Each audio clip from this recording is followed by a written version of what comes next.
gosh. Good morning, everybody. We are live on YouTube, Facebook, LinkedIn, X, Rumble, Aaron's channel, Dr. Nelson's channel, and maybe I'll connect my channel. But here we go. And Dr. Kiltz is doing something special, going live. TikTok. There you go. So take it away, Dr. Nelson. Good morning, everyone. May 30th. This is Memorial Day weekend, huh? Oh, right? It is. No, that was Monday. That was Monday. Yeah. This is Never mind. the week. The week of Memorial Day. Yes. Good morning, everyone. Please put in the chat where you're watching us from or listening to us from. Where you're in the world. I am in Central Florida. Dr. Kiltz is in Florida. Alia is in South America. And Aaron is in Tennessee. Just put in the chat where you're coming from. And what are we giving away today, Alia? Kiltz Health Electrolytes for #goats. Hashtag goats. We were debating which word to use from her name and YouTube. Yeah, I'm in Sarasota today. We have a really fun-filled day, and Yes. we got some, new background working on it. I've got TikTok live. I don't have Instagram live. Were you able to get Instagram live on yours? I can do it right now. All right, if you can. And then I've got Kiltz Mighty Tribe on. I have Instagram on my channel, but all right. Well, let's let Erin hit it this morning because she's 5 a.m. and we're 6 a.m. So she's great. She probably gets up early anyway. Based on right. What's a mother of many, so that automatically means she gets up early. So Erin, why don't you tell us a little bit about yourself, who you are, where you are, and let's hear your carnivore story. Okay. So my name's Erin, and I'm currently in the Middle Tennessee area. We moved here back in 2018, and hearing some kind of like back sound. Hold on. Sorry. Make sure you don't have another tab open. I got everything closed. I'm good. Sorry, guys. Anyway, I'm a mom. I have 10 kids. I have 5 boys and 5 girls. My oldest is 18. My youngest is 2. I think my health journey probably started when I was about 15, 16. I was getting kind of pudgy. I'm thinking because I'm 5'4". I didn't weigh myself a lot, but I'm sure I was about 160 then. And I saw that my brothers were having more fun playing outside, and I would come home from school, and I'm pretty sure I was depressed. And I would sit and I would watch classic movies on TV and kind of like just chill from the day of school, because school is always loud and the lights are terrible and they never let you outside. And they looked like they were having a lot of fun. So I decided to learn how to skateboard, how to play, and is everybody hot? We hear you. We're listening. We're listening. We got you, Erin. Awesome. Anyway, I decided to play more, drink more water, just move more, and I lost about 40 pounds. I got a job. I later on, fast forward, I started riding my bike everywhere I went. Cat fight. Sorry. I'm popular in the mornings. And then I met my husband. He was totally different from me because I really like to just not go out to eat. I grew up in a large family. We'd go out to eat maybe on Sundays for brunch after church or whatever, but not like all the time. And he was like really into, let's try this place, let's try that place. And then when I was pregnant with my first, I put on like 60 pounds. And she was in okay birth and all that after that. But I was heavy and I never actually lost the weight from her. And then with my second daughter, she was a 9-pound, 11-ounce baby. And the nurse was like, let me look into your blood work. And she's like, you were kind of on the line for gestational diabetes. And I kind of was like, I don't even know what that is. So I don't really care. Because I was like 22 at the time. And I was just like, whatever. And with my third, when I was pregnant with my third, he was measuring a little big for 6 months. So they had me come back to take a 3-hour glucose test. It was like, you go in, you don't eat anything, you go in, you drink this horrible drink, and if you throw up, you got to do it again. So I had to like keep this thing down. They take your blood, you drink the stuff, you wait an hour, they take your blood again, you wait an hour, take your blood again. And then they call you with the wonderful news that you've got gestational diabetes. And I'm like, I don't even know what that is. So I started Googling it and stuff. And I'm like, what is this? And I go in for my first gestational diabetes appointment and they have me talk with the nutritionist. And she's like, what do you eat for breakfast? And I'm like, bagel with cream cheese. And she goes, a lot of cream cheese. And I'm like, yeah. And she was like, well, next time just use whole wheat and half the bagel. Not a lot of fat. You want to start eating better, like with whole foods and stuff. And I'm like, okay. And then you have to check your blood. You have to do a fasting check every morning, 2 hours after breakfast, 2 hours after lunch, and 2 hours after dinner. And they gave me this pamphlet. And it was basically like, I was like, oh, sweet, like a guideline sheet, how to like keep your sugars down. And you'll have like a good gestation with this baby. Okay, cool. So I go home and I follow this regimen and my blood sugars are like 140 and 150. And I'm like, and I go back and they're like, oh, you're kind of really high. Let's check. Let's see if we can get you on this glyburide stuff. And I'm like, hold on, wait a minute. How high do you would you like the sugars at? What I asked the nurse. And she was like, well, we'd like it to be at least 120. And then at night and in the morning fasting, at least in the 60-ish range. I'm like, okay, give me a week. Let me come back. Because you have to come back. You have to go in like every week or call in. And what I did was I started to get rid of all the carbs on the list that they gave me. And I started just eating vegetables and lots of meat. And that just kept my sugars down. And then after I would eat, I would walk, I would exercise. Used to have this video game system, the Wii, and it had a Wii Fit game. And you just exercise with it. And then I would take my blood sugars and it would be like, it would be like around 100, 112. And they were great. And that's what I did. And they ended up giving me a glyburide anyway, but they gave me like a super low dose, like a 1 milligram thing, because at night into the morning, my sugar would be up. And at that time, I was kind of like, how come they gave me this diabetes, like how to eat fit guide, and all my sugars were super high? Why did I have to hack it? And when I went in to talk to them about what I was eating, they were like, no. You need carbohydrates. In the morning, do like cottage cheese and do the wheat thins at least. And I'm like, oh, okay. So I try that.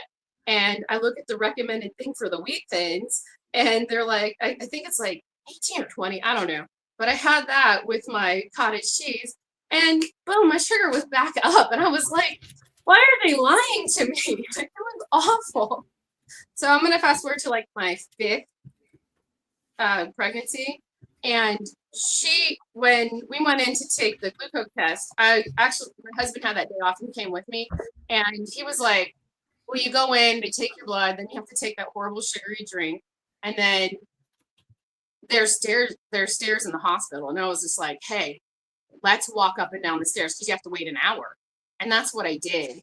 And when they took the blood after that, and I didn't get a call back. And when I went back to my appointment, they were like, oh, no, you don't have it. And I'm like, I'm sure I've got it. So I just ate like I did with the kid before, just no carbs.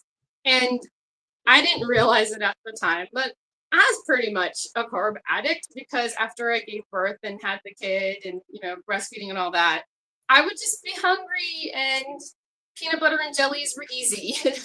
So, but I would also exercise after and I'd lose about 30 to 40 pounds for each kid. And fast forward to 2016, before I got pregnant with my seventh, I was feeling kind of pudgy. I used to walk all the time with the kids, and I heard that if you join the post office, you lose like 40 pounds because you're going to walk like, 20,000 steps a day or something like that. And I was like, if I'm going to lose weight and stick to it, I might as well get paid for it. So I joined the post office. I did. Okay. I joined the post office. I lost 40 pounds, but I was in so much pain. I had like plantar fasciitis when I started. My feet were horrible, and my back and sciatic problems, all that. Like at the end of every day, I would be walking like was 90 years old, and everybody would be like, "Are you okay? Did you fall?" And I'd go, "No, I'm good. I'm good." And it was so bad that I actually went to the doctor. And she was like, "We can give you a cortisol shot, or here's a book on all these stretches you can do." And I'm like, "I'll take the book." They took my blood and my urine, and we found out we were pregnant. And I was like, "Oh, awesome." And then when I told my supervisor at work, they moved me to one of the bigger stations where you would have to drive 2-ton trucks, stop at the little blue boxes, and grab mail every day. And that's what I did. But I was eating like peanut butter and jelly sandwiches, drinking tons of water, and it was always 2 hours into every time I had to walk or drive. I was so hungry, and I'm like, ugh. So I just ate the same food as I did when I was walking every day, and I gained all the weight back. And and then he actually, with that pregnancy, I didn't have gestational diabetes with him. And with the next one, I tried to do as many squats as possible with the glucose drink, and I didn't do enough. So I was like on the line, like I was with my second pregnancy. But this time they were like, "Since you're on the line and you had it before, we're going to go ahead and do the gestational diabetes thing." And I was like, shucks, now I got to like have my finger poked like all the time.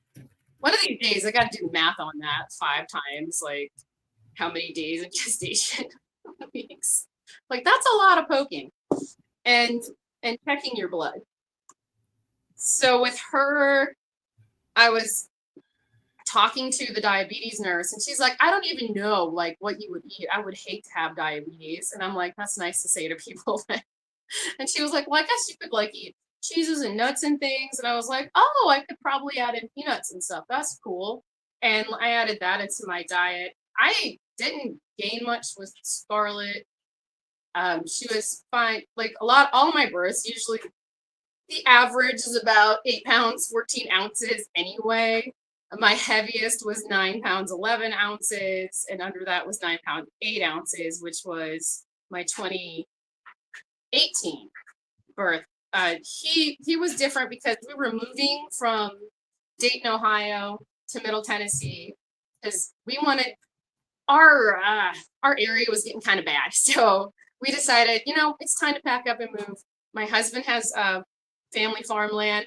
Let's do it. We've already got illegal chickens in our backyard. Let's just go legal. And we moved down here,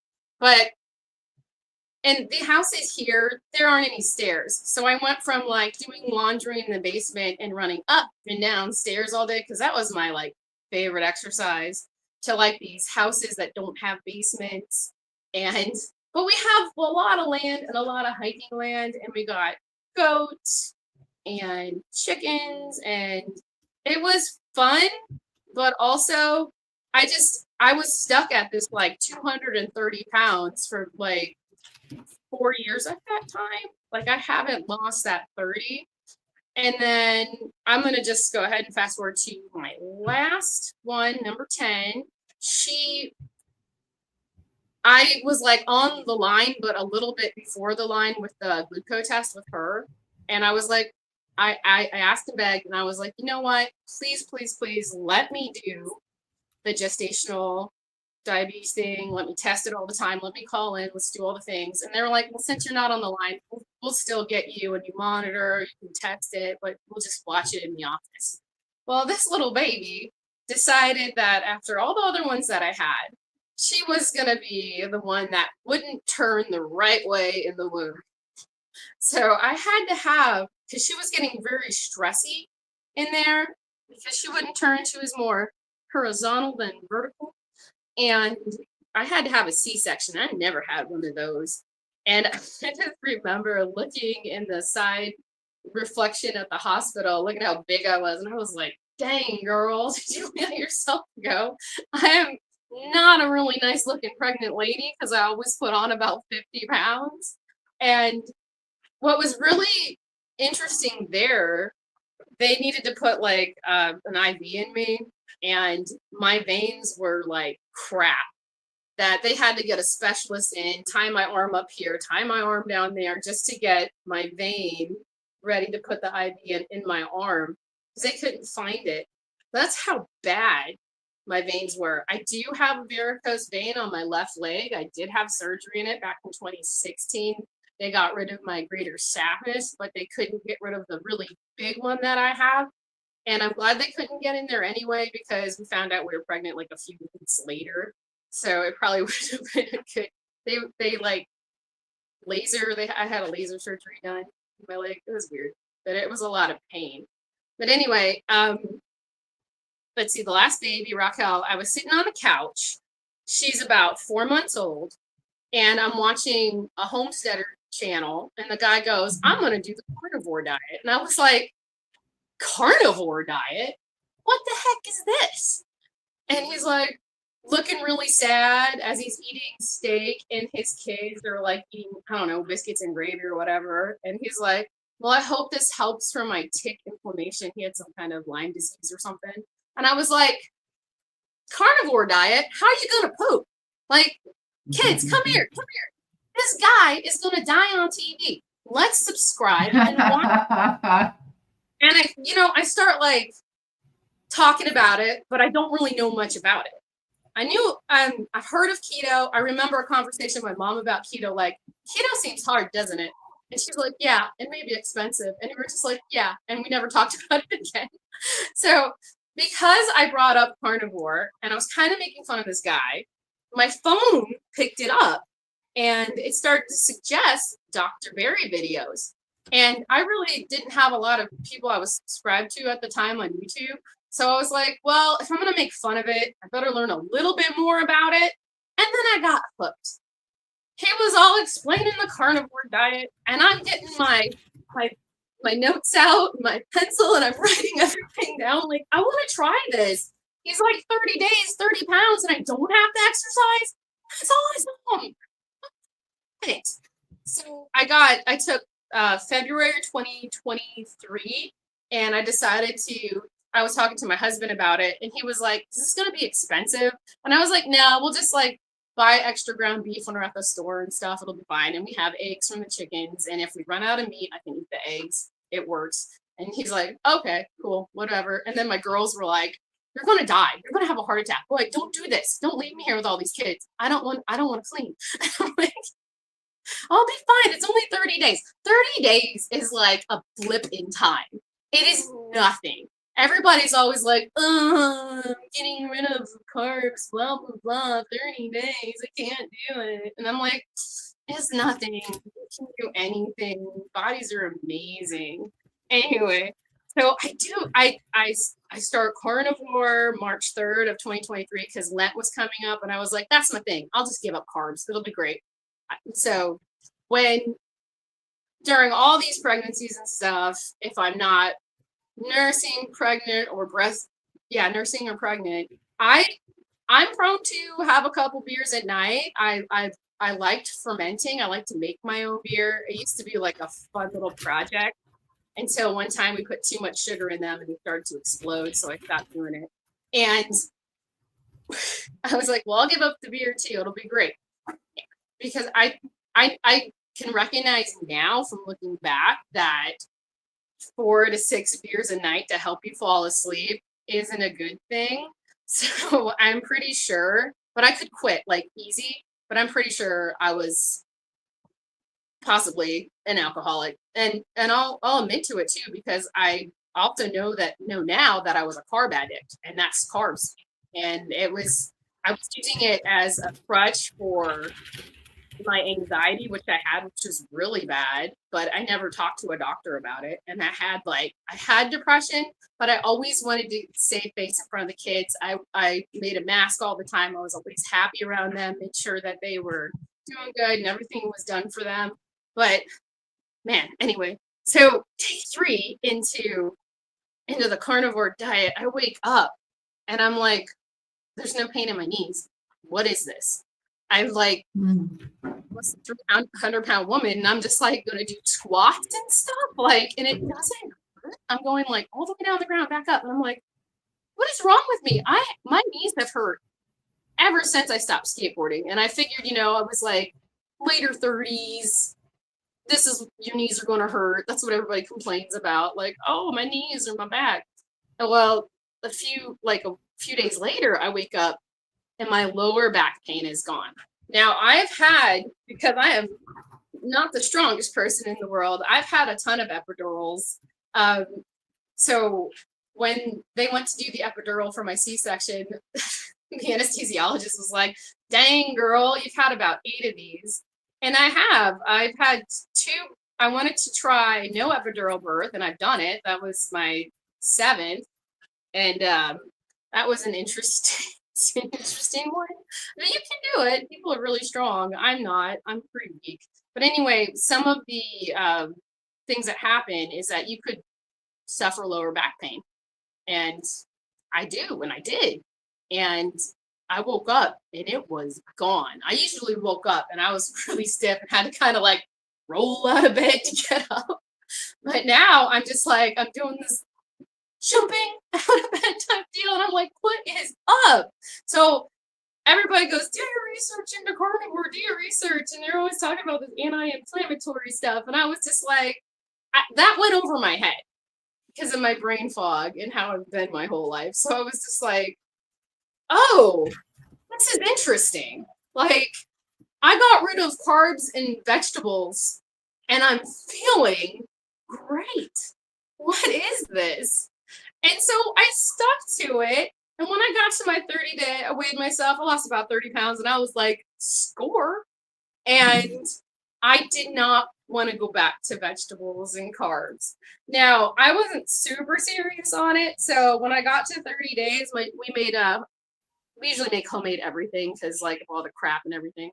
And my daughter made spaghetti and she was like, try some of this. And I'm like, okay. So I ate some of this spaghetti. And not even 30 minutes later, I felt like I was stoned. Like it was bad. I was like, is this what everybody feels like all the time? I don't like this feeling. I do not like it at all. It was awful. It was like zombie feeling. And I'm like, this is what everybody feels like. So that was like, nope, no more carbs for me after that. And then my parents in May of that year were having their 40th anniversary. And I was like, this will be great. Everybody will notice that I've lost 50 pounds. Because at that time, I lost about 50 pounds. And Wow. we get to their anniversary.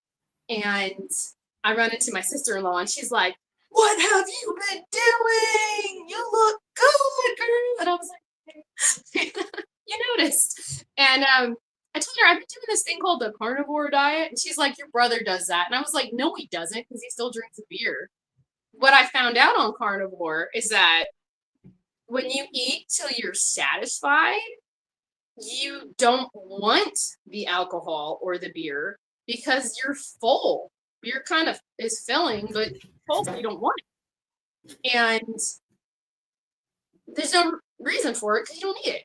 And I wanted to tell him about that because he's like a war veteran and he's had some horrible stuff happen overseas in front of him. So he kind of he uses it as a crutch like I used to use it instead of going to the doctor and talk about depression and all that.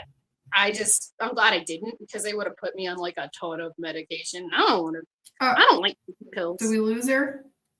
Oh, Oh, she's here. am I here? You're good. We hear you now. You're here now. Okay. Yeah, you're here now. But anyway, I run into my aunt and uncle from New York. They came down to surprise my parents, and they were like, "Hi, how are you?" Blah, blah. And I was like, "I've been doing this carnivore diet thing," and they were like, "Carnivore diet? We're on it too." My aunt had type 2 diabetes. She had suffered a stroke and had to stop working, and she had to. What happened? Everybody left.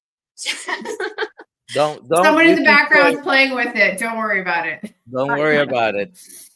She had to retire, and what happened when she went carnivore, because her left side, I can't remember if it was left or right, but she was like, I couldn't turn my head, I couldn't move my arm up and down. She's showing me she's doing all these things, and she was like, all because of carnivore, keto and carnivore.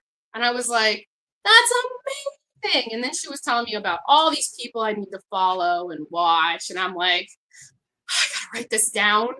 I know what I'm doing great. But there, it was like a partying atmosphere. So I tried like this little thing called a dirty margarita.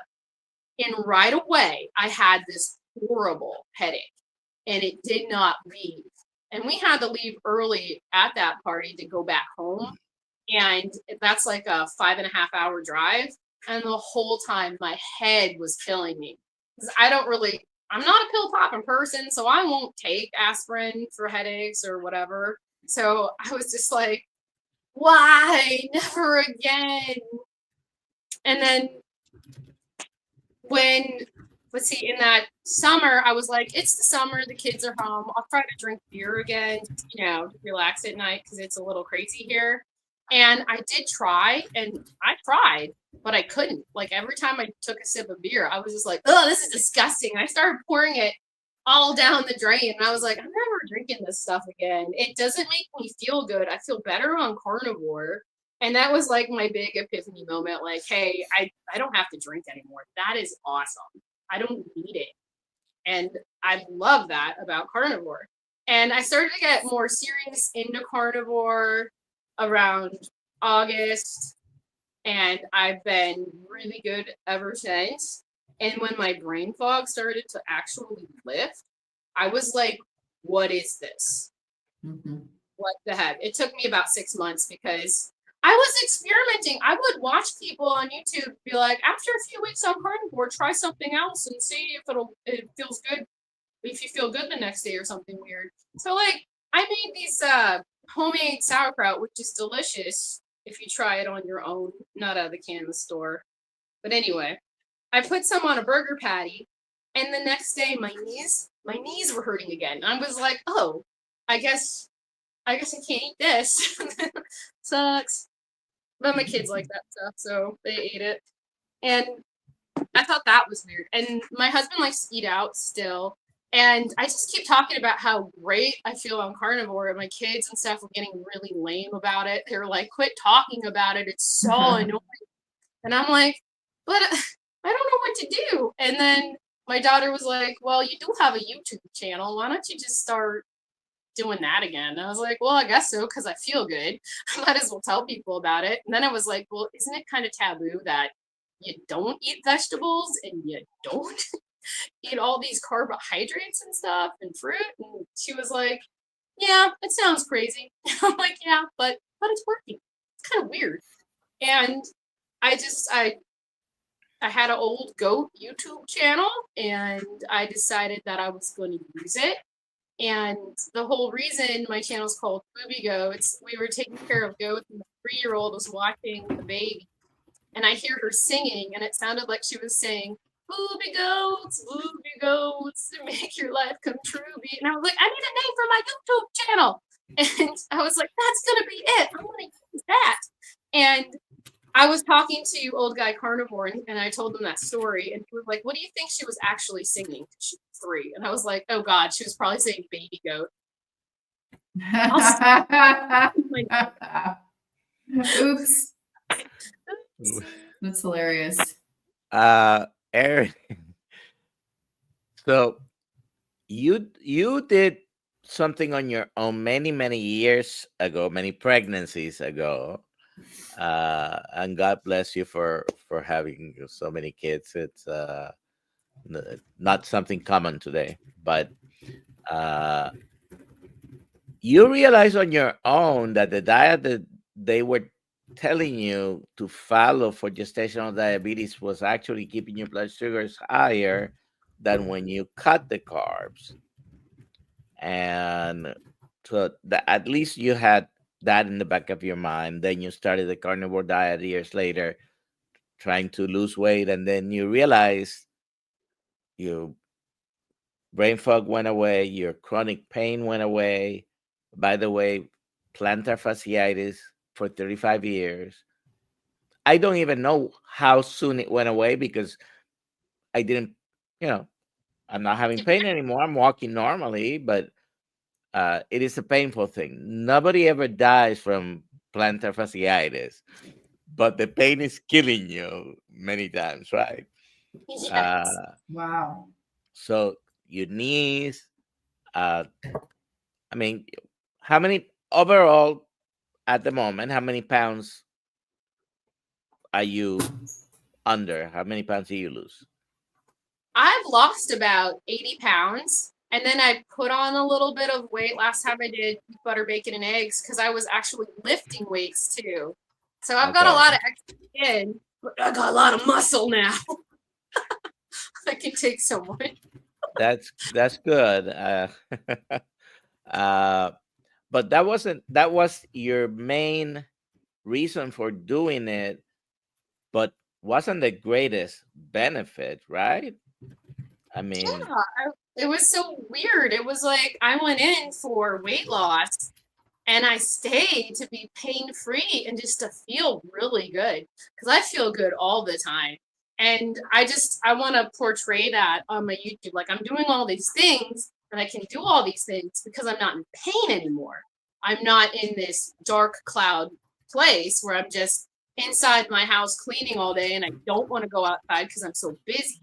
Now I'm outside and doing things. And it wasn't like that before. I don't have any depression or anxiety anymore. The clouds have moved and lifted. I am now a new person. I am totally a new person. I love this new person. I live in the moment. I'm surrounded by chaos and I absolutely love it. And Chaos has been good. like, and oh my gosh, just go to bed. I need a beer, type deal. But one no, more no, question no. before I'm we take. enjoying it. Oh, sorry. I was gonna say one more question before we take some of the questions. What do you keep goats for?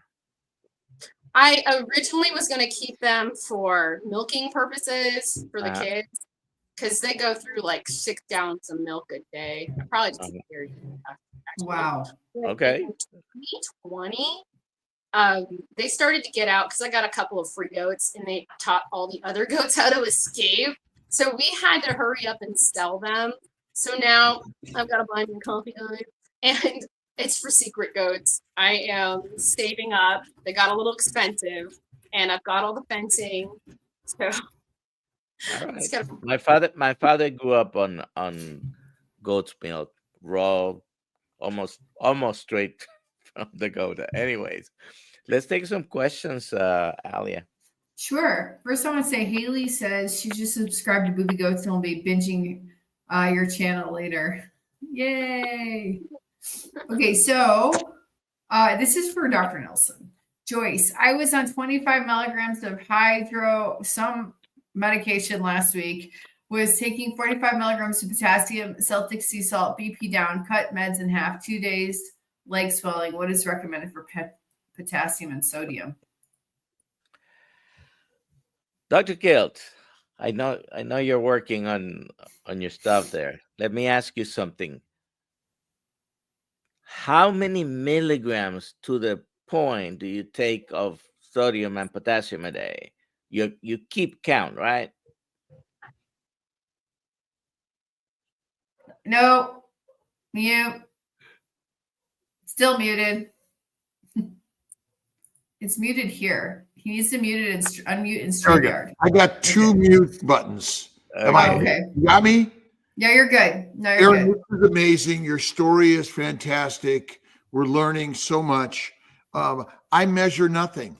I just I have no idea, and I think measuring macros is misery. It is. Yeah, you know. I mean, do you have to measure everything out for your children every day? I mean, what other animal is searching for how much do I consume? What's the right amount?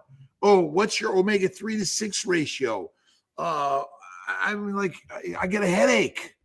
All right. So obviously, salt your food. I don't know if you need to. I understand you're taking a hydrochlorothiazide, which is a diuretic. Right now, it's more important than you. Blood pressure is normal, and if you do notice that salt increases your blood pressure, some people are sensitive, especially when you're not following, when you're following a standard American diet. But I don't know. Doesn't mention exactly if you're strict carnivore, you're still having carbs. You cut the meds in half. Oh, blood pressure is down. So that's the best thing. Your blood pressure is coming down. You don't have to be a strict measurement, doing strict measurements of the salt you're taking. Salt to taste. Make sure that you're not being sensitive with your blood pressure to the salt, because a few of us are. I used to be sensitive to sodium. I'm not anymore. So hydrochlorothiazide is an okay medicine to use for blood pressure. I prefer to start with others, but it's standard medical treatment. Eventually, you'll have to come off of that, by the way, I think, because your blood pressure will hopefully continue to come down. Dr. Kills, you were going to say something. Yeah, basically the carnivore diet, it takes away all the poisoning of our body, which is plant and low fat. You want to eat the fat, get rid of the plants as much as you can. Ketos get better, but carnivores get cured. And that's really the big thing that I've learned. And I've had high blood pressure. I've been on all the drugs, and I've never, ever felt better in my life. So the potassium amount, I see it's okay. Actually, the average is less than that. So anyways, hope it keeps getting better. Next question. Next question. Elkie, how old is Erin now? I'm sure her children keep her so young. I just had a birthday. I'm 40. Congratulations. Yay. Young. Awesome. Happy birthday. Getting younger every day. Most important thing. What has been the most important thing in your life that you look at and are so proud of? My children. Of course. Yeah. Julio's my grandson, just born about 3 months ago, almost 4. And what a blessing for sure. And I think that we're seeing so much infertility, menstrual regularity, polycystic ovarian syndrome, endometriosis, uterine fibroids, and male and female fertility issues on the rise, which is secondary to plant protein low-fat diet. And I was walking downtown yesterday, and just kind of a nice outdoor place. There was an ice cream place. Lots of kids were going there, and they have the cornhole game. Mm-hmm. And the cornhole game, it says Bud Light. So we're brainwashing our children from an early age that basically alcohol is okay, and we're just all buds together, and let's just all do this together. In fact, where have you found alcohol in your life, Erin? Where did I find it? No, how do you find it today? What's your thoughts on alcohol? Is it good for us? No, it's awful. It's poison. Yes. It's fermented. It messes up your stomach. It rises your cortisol. It makes you more anxious the next day. It makes you feel like crap. But it's awful. But hasn't it been sort of normalized and healthy for us? And it's just part of, hey, a healthy, good life. Yeah, it smells disgusting. I don't like it at all. And the American College of OBGYN and even the American Medical Association will claim that 1 glass a day for women and 2 glasses of wine a day for men is healthy for you. Oh yeah, the heart healthy. Right. And but we know it's not. And can you enjoy life alcohol free? Oh yeah, and it feels great, especially when you get rid of all the vegetables and carbohydrates. Which Oh, are fermenting in our gut. My really bad veins that I had, now they stick out of my arm. They're real easy to see because of carnivore. Awesome. I had to All right. Question. Lindsay asks, are your kids carnivore? The younger ones are because the baby especially, she was at 5 months, because she turned 5 months when I started, exposed more to carnivore. I also noticed because of nursing her, and she's never had a rash. She's never really whiny or anything. She's actually a really pleasant child to be around. The 3 youngest at the time that were with me, they always eat carnivore because that's what I eat. I feed them what I feed them. And then I tried to transition them as much as I could because I felt so good that the older ones, since they were exposed to the other stuff, they know what it is. But the rest of them, I mean, kids are kind of easy. You can just feed them bacon and eggs and they're good. My kids love hard-boiled eggs, so they're always in the fridge. And who doesn't like a steak or like hamburger? Come on. So they're like, we tried in March to do carnivore, and their plate, it was kind of funny because they would look at it and be like, just meat and butter, what is this? And so I had to like we did a little bit of fruit for them, and we did cottage cheese because it kind of looked like a third thing on their plate with like a bunch of meat. And that's what I've been feeding them for a while. And they, the older ones, when they complain, I go, hey, if you want to buy the food, go get a job. You know, that's what that was going to be. Got to be kind of tough. What do you have there, Dr. Kiltz? Oh man, this is the health food of the universe, right? It's a beautiful fatty tomahawk ribeye, and this is today's meal. And you know, this is all. It's got all the minerals, vitamins, and it has no toxins. There's no toxins in it, right? That, you know, like a cow didn't say, let's make toxins so they don't eat us, like all those spiders and snakes and frogs and things, but said, this meat's for you, right? The master meal is fatty meat every day. You have any more questions, Halia? We got tons of questions. We got really questions about how to get kids transitioned over to carnivore, how to get them off, like, are they going to go through withdrawal symptoms, how to do it. So let's take up some of those questions. How to help kids transition without hard detox symptoms? First, I don't think kids are going to have hard detox symptoms. They're super resilient. They'll just eat it. Just don't have the food. What do you say, Erin? I agree. Just, you know, who doesn't like scrambled eggs? I do have a few kids that don't, and I have to make like some ones, but cook them in like a ton of butter and season that with, add cheese to it. My kids like cheese. I add cheese to it. They're kids. And bacon, man. Who doesn't like it? And then the ones that don't like it, give them sausage. Give them steak and eggs. That's pretty good.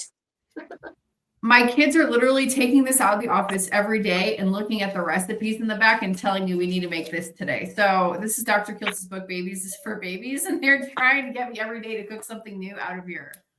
So it's so easy. It's easy. Bacon is the solution for sure. I mean, ultimately, we're all carnivores. Right. that's our biologic nature, and we've just been fed like pigs, cows, and sheep, and so that damages our brain, makes us addicted, gets us completely off kilter, and so there's a transition. It's like you take the plate away with the salad and you put a steak, and Yeah. there's the transition, right? Remove one and plate another. Simple Right. and easy, right? Plus, kids hate vegetables. They hate them. They won't eat them. We force them to eat them. I used to take my vegetables and hide them in my shirt pocket and take them, and my mother caught on eventually, but and then if you think about canned peas, canned vegetables, the sugar's added to everything, right? So right. it's changed everything. So it's a little crazy. Next question. Exactly. Don Hoover, my daughter has 7 children. Give me the most economical approach to this way of eating. Aaron. What I love doing is going to stores and looking at when the meat expires and then going back like a day before and seeing if they mark it down. And they do. And I go for it. I buy markdown meat all the time. I look for that. But another way is that if I can't find markdowns, I go to like big box stores, the ones like GFS, Gordon Food Services or whatever. They have like these huge 10-pound chubs, or maybe more than that. I never actually looked at how much they weigh, of ground beef, and I buy that up all the time, and it's like what, maybe $90, and I can feed my whole family for the week. It's nice. And then I also have chicken, so I don't have to buy eggs. I don't know if egg prices went down, but honestly, eggs are really cheap. Ground beef is usually really cheap if you're looking. You gotta look and you gotta find the deals. Simple. Makes sense. Totally makes sense. And a box freezer, and go to your local rancher, start making some deals, look online. There's sales of beef all the time. And if you take the beef and you grind it yourself and throw in some organ meat, it's even healthier. And then you can make it a family affair where you get it, you cut it up, you package it, you freeze it. There's so much to do out there, but the processors do an amazing job also. And I want to plug this little app. I use it to shop the sales from home. It's called Flip, FLIPP, and it gives you all the local stores to your area, the circulars, the special sales, and you can look up, go on and buy wherever you want, whatever you want.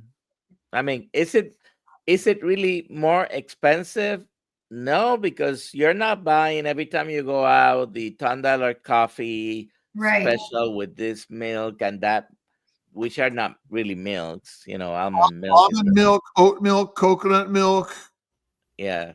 Gross. And you don't think about this. Almost $10 for a coffee, and then you always have to have the donut with it, right? And then you stop to pour gas and you buy some candy at the convenience store, and you end up spending so much money. And even if you're buying healthy vegetables, how many of you buy a lot of vegetables and probably asking the wrong crowd, but and they go bad. Mm-hmm. They go bad because you don't use them quick enough. Right. So you end up spending a lot of money on the other stuff that you either buy that you don't need and you don't buy anymore if you're a carnivore, and you're spending a little bit more money on more nutritionally dense food. That's the main thing. And the junk foods, or we don't say junk foods, and the carbohydrate plant boxed foods like the candies. And the chips. It is crap food. It's junk food. Yes. Yeah. and the supermarkets throw out a tremendous amount of food. Think about it.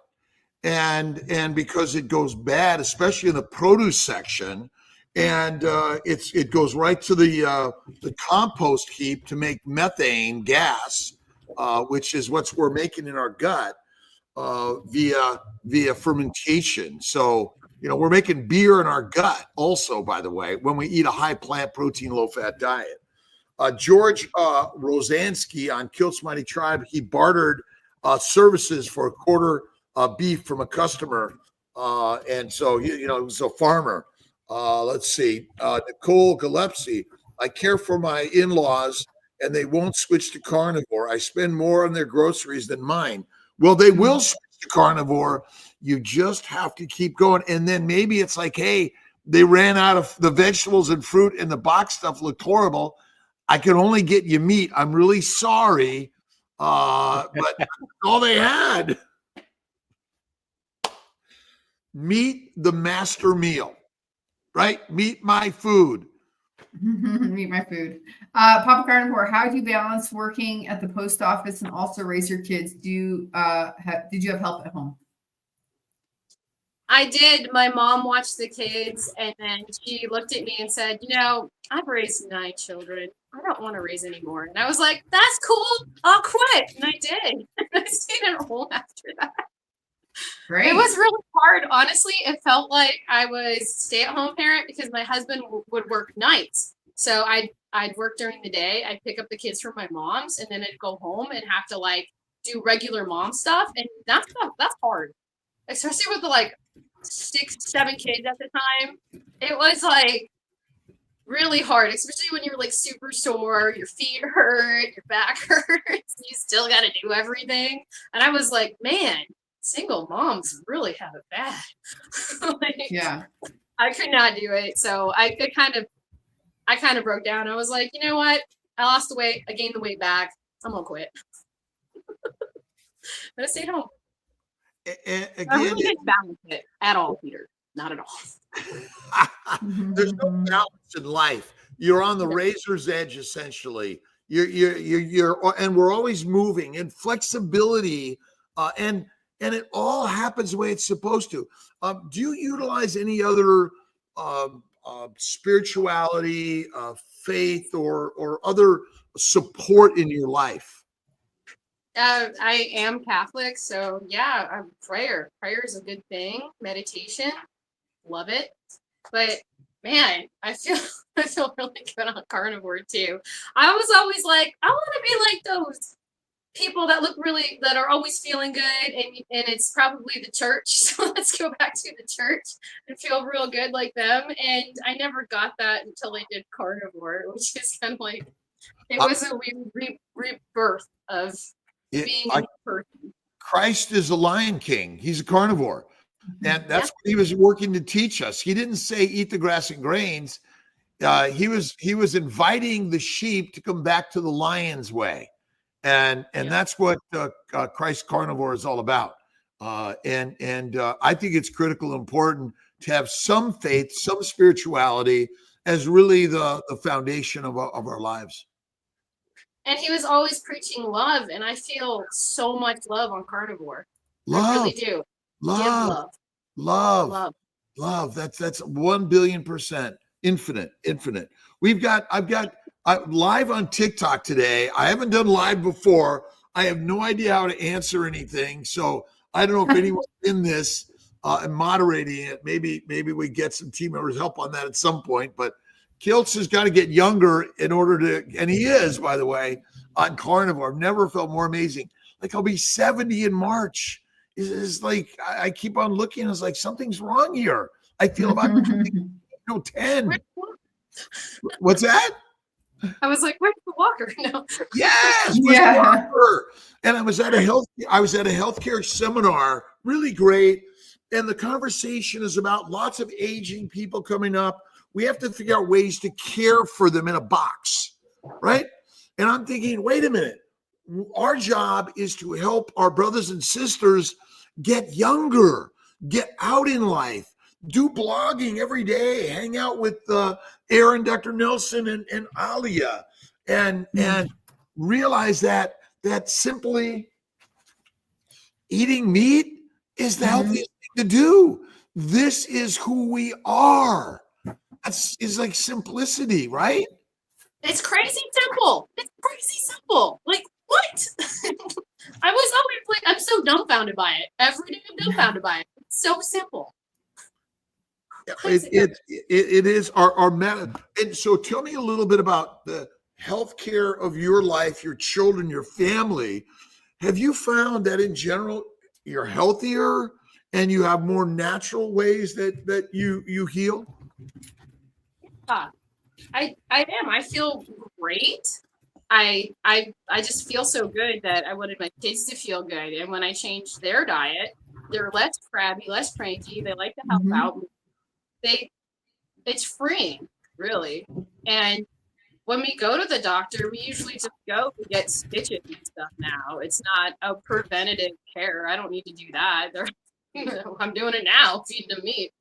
Like nobody's ever like rashes, like Flash, my son Flash, he's like blonde, really pale, always had these red rosacea like cheeks all the time, like he was almost like he was slapped all the time, and it was from carbs and just vegetables and all that. Once we got rid of that, he's such a sweetie. He likes his cold butter on his steaks and it's gone, and he's doing great. Love it. Marilda would really like us to answer this question. Had a heart MRI yesterday. Wow, it was 2 hours long. Does the contrast used affect my carnivore diet? No. Okay. It makes it better. You'd be fine. Yeah. Okay. Remember, the mind is the master. That's number one. We always want to give good thought to all things, period. Because who creates everything? God. God always knows what God is doing. That's the most important thing I found. Give good thought to all things. Great. Should we take one more question? Let's take one more question and then we will do the giveaway. Oh, by the way, hashtag goats in the chat to get into the giveaway. Joyce, I heard for menopausal women, me postmenopausal, all this fat is not good for us, defeats weight loss. Your thoughts? Dr. Kiltz, you got a good answer here. I know it. Eat the fat suppresses inflammation, and inflammation is the cause of menopausal symptoms, not loss of estrogen. By simply getting to a fatty meat of bacon, eggs, butter, beef, salt, you will heal. And we're not supposed to be skinny. Sorry, that's deadly in a famine. And we are used to infinite famines, and it's coming. And so, but I would say again, defeat weight loss. I mean, why would you want to be skinny in a famine? Nobody wants to. It's deadly, in my opinion. Love the body you're in. And as you go carnivore, okay, if you are carrying extra weight that is weighing you down and you're like, well, fatty meat. That's it. It satiates. You're not hungry. And you're not because cows and sheep eat all day. Lions eat kind of like once a day or every other day. Aaron, do you have any other ideas on that? I mean, I came into this diet to lose weight, but I just feel good. Like, honestly, throw the scale away and enjoy it. It's okay. How old is that Love one? that. How old is that one? This one's Rocky. She'll be 3 in October. Oh, Hey, Oh, hey, Rocky. Is she your youngest? Yep. Yeah. She was a little petite baby, but since going carnivore, she's super tall now. She's super tall. Love that. All right. Okay, hashtag goats. We're doing it right now. Hashtag goats. Go. Share screen. Woo! Let's see, where are we? Here we go. Yeah. Drum roll, please.